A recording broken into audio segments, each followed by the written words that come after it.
Congress files में अब तक आपने देखा कैसे कांग्रेस ने पेंटिंग के नाम पर की पैसों की उगाही, कैसे कोयले को भी बना डाला घोटाले का शिकार, कैसे कॉमनवेल्थ घोटाला कर देश को किया शर्मसार, 2G घोटाला कर देश को लगाई करोड़ों की चपात।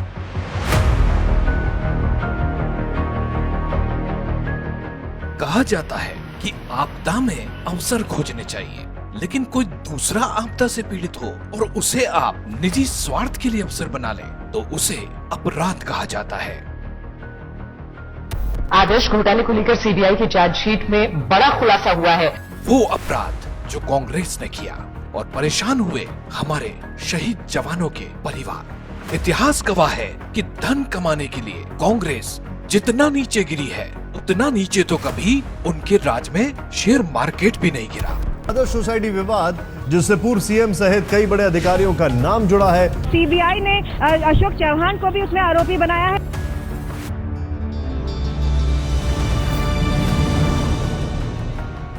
कांग्रेस ने आदर्श हाउसिंग सोसाइटी घोटाला करके उन शहीदों का अपमान किया जिन्होंने कारगिल युद्ध में देश की रक्षा की खातिर अपनी जान गंवा दी।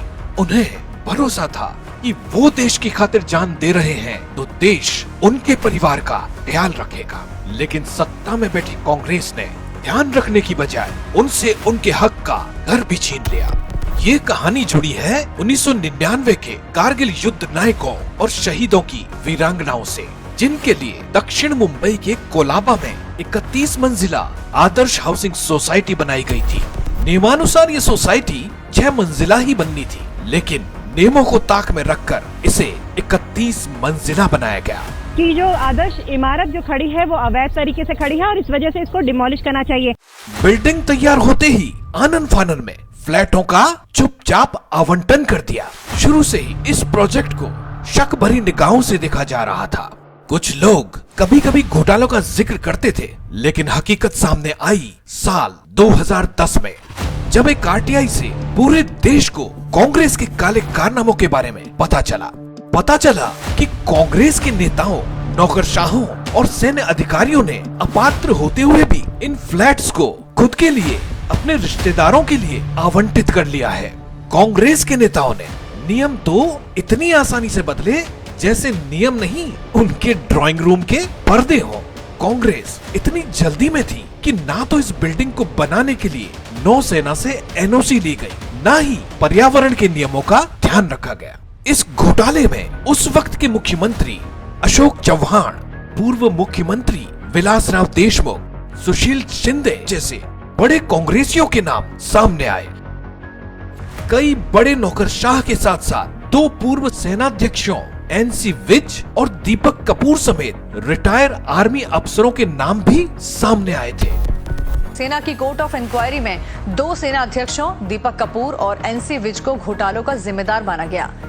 2011 में आरोपों की जांच के लिए गठित न्यायिक टीम ने 2013 में जो अपनी रिपोर्ट सौंपी, उसमें 25 फ्लैट के फर्जी आवंटन होने का खुलासा किया, जिसमें से 22 फ्लैट फर्जी नाम से खरीदे गए थे। जांच एजेंसी ने कांग्रेस नेता अशोक चौहान पर आदर्श सोसाइटी के लिए अतिरिक्त फ्लोर स्पेस इंडेक्स FSI को मंजूरी देने और मुख्यमंत्री रहने के दौरान बदले में अपने रिश्तेदारों के लिए फ्लैट लेने का आरोपी बनाने के साथ साथ पूर्व में राजस्व मंत्री के तौर पर सिविलियन को 40% फ्लैटों के आवंटन को अवैध रूप से मंजूरी देने का भी आरोपी बनाया था। अपने नेताओं को बचाने के लिए कांग्रेस ने हर संभव कोशिश की। कुछ रिपोर्ट्स के मुताबिक नेताओं को बचाकर, अफसरों को फंसाकर कांग्रेस ने शहीदों के परिजनों को न्याय का स्वांग रचकर दिखाया। कांग्रेस उन परिवारों का दर्द महसूस भी नहीं कर सकती जिनके सिर से उन्होंने छत छीन ली।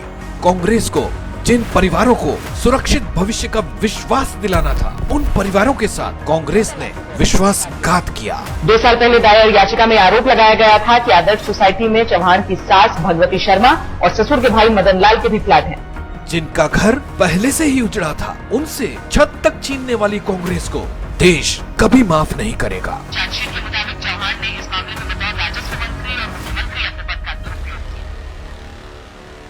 कांग्रेस मतलब करप्शन के अगले एपिसोड में देखिए कांग्रेस ने घोटालों की शुरुआत 1948 में ही कर दी थी। ऑगस्टा वेस्टलैंड घोटाले में कांग्रेस के कई बड़े नेताओं के नाम का खुलासा हुआ है। वेस्टलैंड हेलीकॉप्टर सौदे के मामले में क्रिश्चियन मिशेल ने मिसेस गांधी का नाम लिया है। बोफोर्स का सौदा 1986 के मार्च महीने में हुआ था, जब तत्कालीन राजीव गांधी सरकार ने स्वीडन की एबी बोफोर्स कंपनी से 400 होवित्जर तोपें खरीदने का करार किया था।